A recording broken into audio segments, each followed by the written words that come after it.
في طريقه سحريه هقول لك عليها في 30 ثانيه تخلي العميل بتاعك يختار اللي انت عايزه. تعال اقول لك ازاي.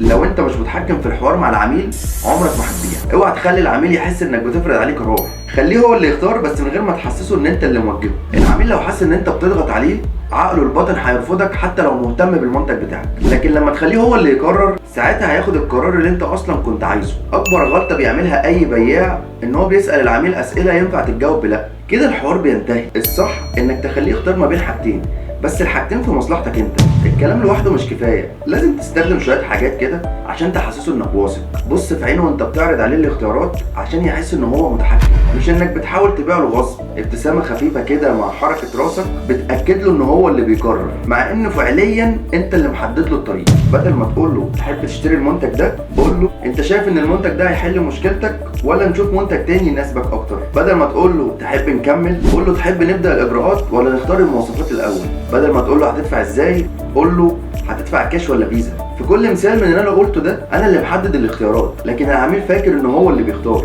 جرب الطريقه دي من النهارده وشوف بنفسك انت اللي هتتحكم في الحوار بس من غير ما تبان ان انت اللي بتتحكم. اكتب لي في الكومنتس ايه اكتر حاجه بتعاني فيها مع العملاء. استناني الفيديو الجاي.